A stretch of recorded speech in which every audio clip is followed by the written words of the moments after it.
I need to assess whether you are suitable to be our guide, he said. One day, a man named Michael, the director from our headquarters, came to inspect my branch office. He was a firm believer in the importance of educational background and immediately started evaluating me, the person assigned to guide him. Assess? Yes. Which university did you graduate from? Ah, I'm sorry. I only have a high school diploma. As I responded with some confusion, Michael's face turned red with anger. What? A high school graduate is the tour guide? Yes, that's right. Is there a problem with that?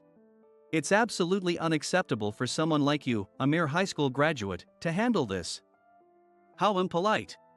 Excuse me? I graduated from T University and now I'm the director.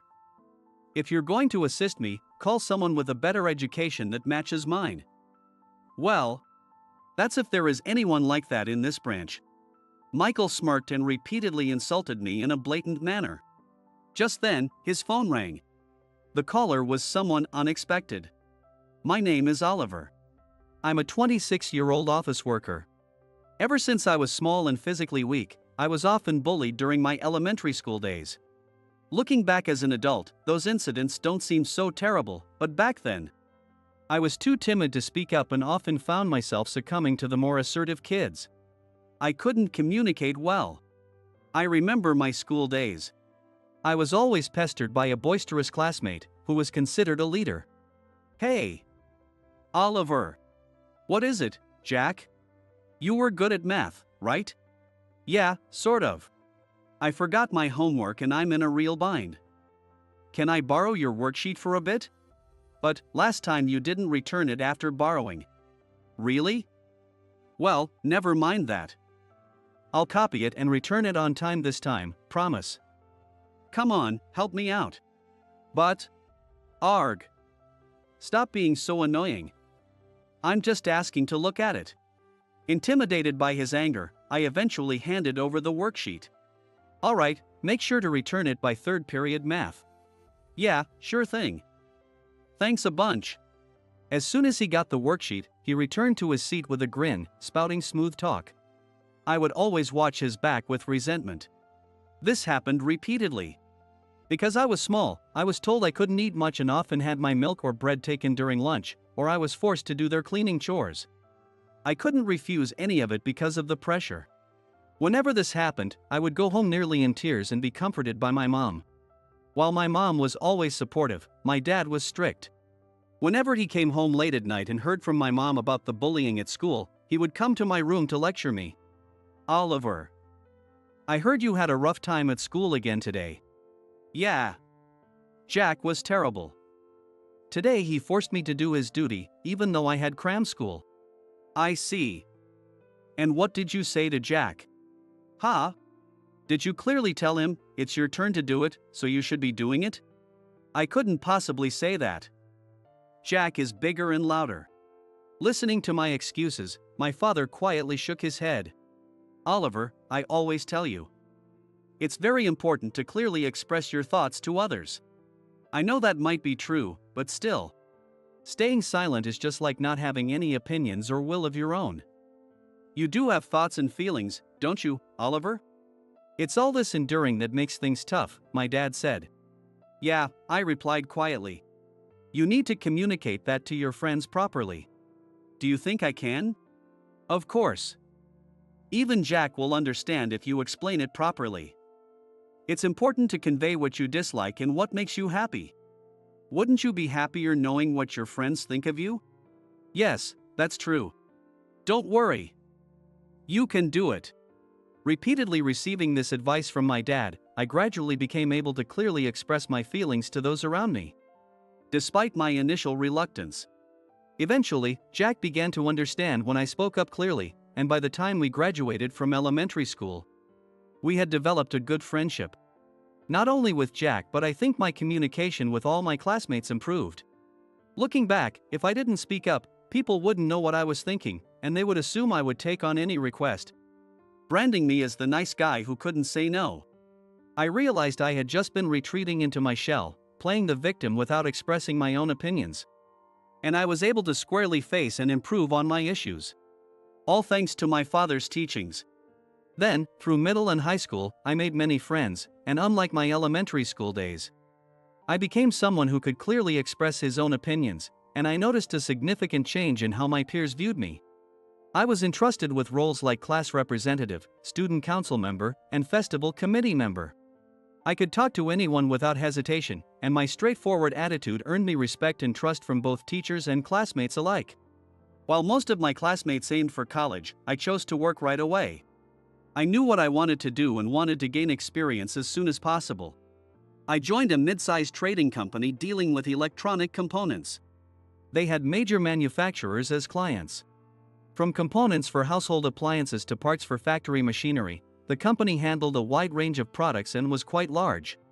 This company, led by President Anderson, who also had only a high school diploma, didn't judge people based on their educational background but valued each employee's motivation and attitude towards work, making it a great company to work for. Thus, I was assigned to a branch near the capital and started my job with great enthusiasm from day one. As a newbie, I willingly took on tedious tasks and miscellaneous duties from other departments, learning various jobs on my own and refining my processes once I mastered them. Looking back, the work was tough, but the joy of learning overshadowed the hardship. I would arrive at the office earlier than anyone else to clean, spend afternoons visiting clients, and stay late at night to handle office tasks and process invoices, nostalgic now. I also studied extensively at home to memorize a vast amount of information about parts. My first year was incredibly challenging but fulfilling. 8 years have passed since then, and my work at the branch was recognized, and I steadily built my career. The corporate relationships I had established as a newcomer expanded, turning several clients into crucial accounts for the company, and recently, I've been invited to more meetings and reporting sessions for all branches, leading to very busy days. This morning, I attended a strategic sales meeting at the headquarters with top performers from all branches. The meetings, where we discuss company challenges and strategies every 3 months, are immensely meaningful and enjoyable, and I always look forward to them. I bring back good practices and improvement suggestions from various branches to my branch to enhance our work. In the evening, after the meeting ended and I returned to the branch, I heard an unbelievable story from a colleague who had attended the meeting with me. "Man, today's meeting was pretty interesting, wasn't it?" "Yeah. Do you think we could host a golf tournament and secure several sponsorship deals like they talked about? Maybe we should pitch the idea to our manager, David. I need to practice my golf skills, though. But man, the attitude of the people from headquarters today really pissed me off." "Really?" I was surprised. I hadn't noticed any such attitudes from the headquarters staff. According to my colleague, they consistently looked down on the branch office employees. "Didn't you notice? Even today, while you and the others from the branches were presenting your results, they were leaning back and snickering." "Now that you mention it." "But why? Did I say something weird?" "No, it's not about what you said. They look down on all branch employees." "What? Why?" "Well, you know how there are many high school graduates at the branches? It seems they don't really value our work, thinking it's lower level just because of where we come from. That's ridiculous." I heard this from a former supervisor who transferred to headquarters last year. In meetings, they just scoff, but if you're at headquarters, you can't help but hear all the derogatory comments about branch employees. Seriously? When they talk about us, they just dismiss them as incompetent and make fun of us. Sometimes, they even deliberately postpone answering inquiries from the branches, even when they could respond immediately. "It's really causing problems for our work," my colleague explained. "What? Even that time?" Hearing this, I felt indignant.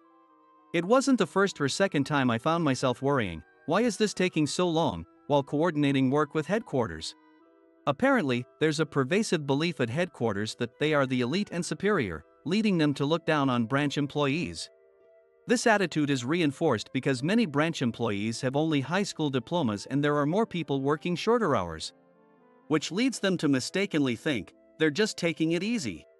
Hearing this, I decided I needed to clear up this misunderstanding with the headquarters staff. After the next meeting at headquarters, I secured some extra time to present the performance of all the branches. Initially, when I approached Bradley, the sales director at headquarters, he was reluctant, saying, "It's a waste of time." However, after repeatedly arguing that ignoring the disdain for branches was detrimental to the company, he agreed to give me the time. On the day of the meeting, the headquarters staff showed up with clearly unhappy faces. Despite the unpleasant atmosphere in the conference room, I handed out the documents with a smile and took the floor. "Thank you for giving us your time after the meeting today," I began. "We're busy. Make it quick." "Of course. Please look at the materials in front of you," I continued, guiding them through the documents I had prepared for the day. These documents succinctly showed how much the branches were earning and how their diligent customer follow-ups contributed to the company's profits. I also displayed a breakdown of branch staff by educational background and workload, including the roles of part-time employees, with graphs to show that even when calculating cost performance based on sales results, everyone was actively contributing and achieving solid results. I also presented research data proving that educational background and job performance are not correlated. As I concluded the presentation, the headquarters staff listened intently with a solemn demeanor. Feeling confident, I addressed the purpose of today's presentation. Lately, even employees like me at the branches are hearing about how headquarters staff belittle our work. You're aware of this, right, Bradley? Well. I also heard the slander that we, mostly high school graduates, only do easy jobs. Well, that's...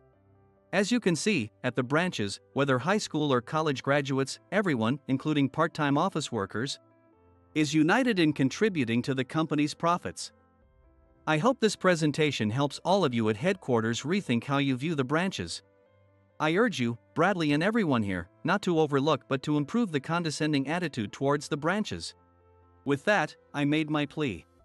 Bradley and the rest of the headquarters staff, having seen the figures documenting the contributions of branch employees, apologized, admitting they were unaware of our achievements. "I'm sorry. I knew there was a culture of belittling the branches at headquarters, and I ignored it. In fact, I might have been guilty of underestimating the branch work myself based on misguided assumptions. It's truly shameful, Bradley. But this presentation has been an eye-opener. Far from deserving ridicule, the idea of harassing you in your work is utterly unacceptable. I'm glad you understand. From now on, I promise to change the mindset at headquarters so that there is no discrimination between headquarters and branches. And we will work together more cooperatively." Everyone here got that? Responding to Bradley's query, the headquarters staff nodded affirmatively. "Thank you." Thus, my presentation was a great success. I returned to the branch with a spring in my step and shared the outcome with my colleagues and supervisors, who were all delighted. I hope this makes interactions with headquarters smoother. Since Bradley promised, it will surely improve. Yeah. If it makes work easier, we'll have to cooperate with the folks at headquarters and strive for even greater achievements.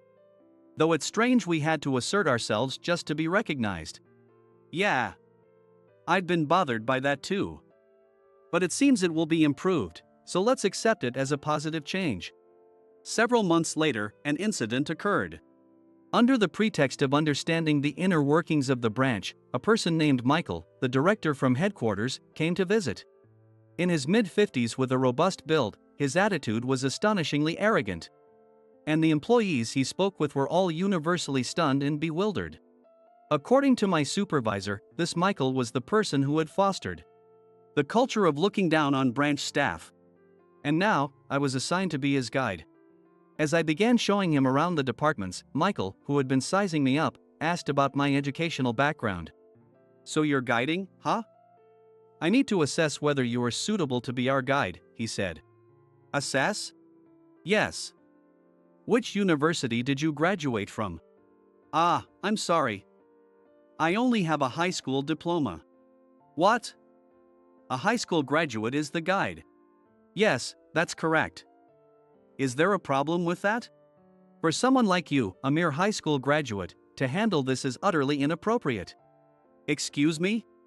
I graduated from T University, and now I'm the director here. If someone is going to assist me, it should be someone with a better education that matches mine." "Well, if there's anyone like that here at the branch, Michael smirked and blatantly ridiculed me. From then on, during the inspection period, I was subjected to various forms of harassment. He treated me like a lackey, demanding I buy him cigarettes or fetch the car, along with other unrelated chores. He also escalated his derogatory remarks about me at every opportunity.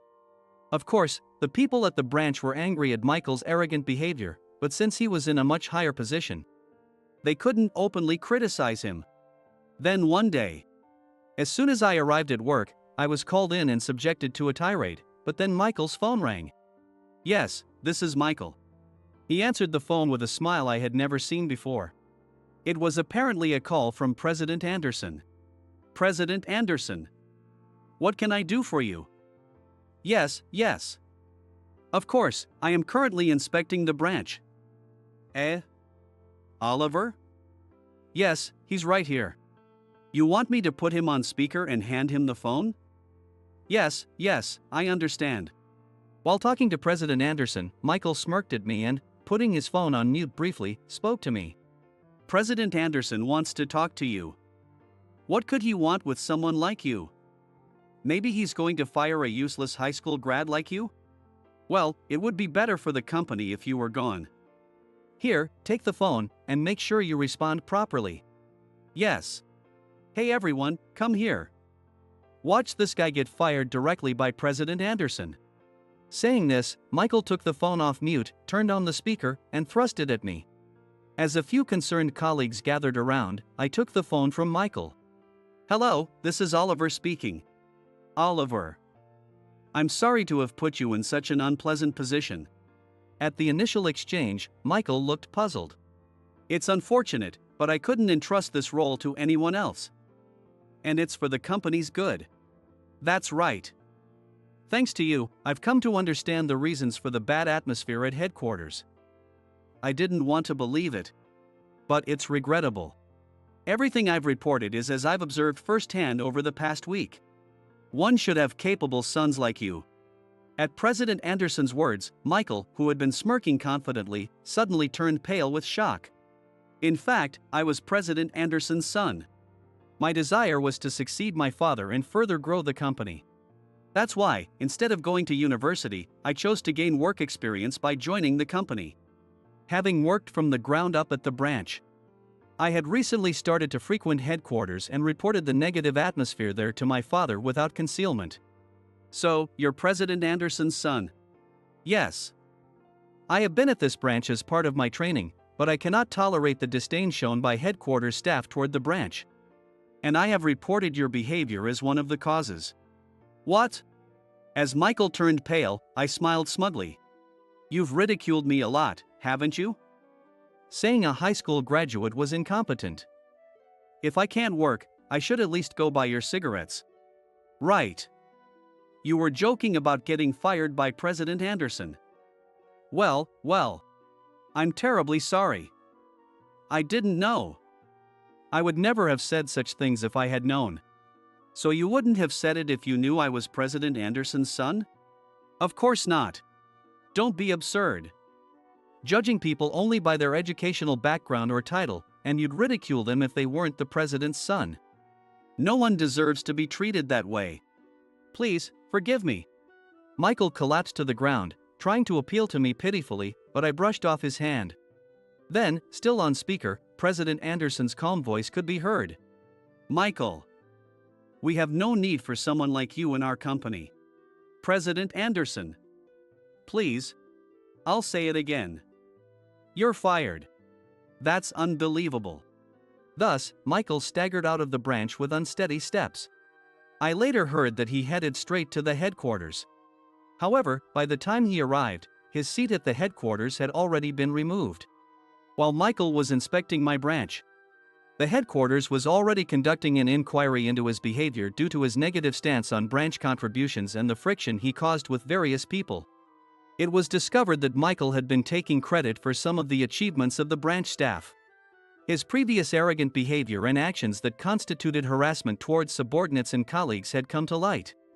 And to make matters worse, the report I submitted reached President Anderson, which was the final straw. Thus, Michael, who had been poisoning the company's atmosphere, was ousted from the company. After Michael left the company, discussions were held among all employees on how to build a system to prevent similar incidents in the future. Among various opinions, there was almost unanimous agreement that it was essential to create an open work environment where everyone could speak freely. It was decided to establish an internal reporting system where HR would handle any instances of oppressive behavior that could stifle employees, reinforcing that it is crucial for every employee to be able to express their opinions freely. Slogans to this effect were also posted around the workplace. The company is made up of each and every employee. As a result, all employees' contributions began to be properly recognized, interactions between headquarters and branches increased, and we were able to undertake large projects that had been difficult for branches to handle alone. The company's performance is currently on an upward trajectory. I intend to continue expressing my opinions clearly, listening attentively to others, and fostering mutual understanding to maintain positive communication.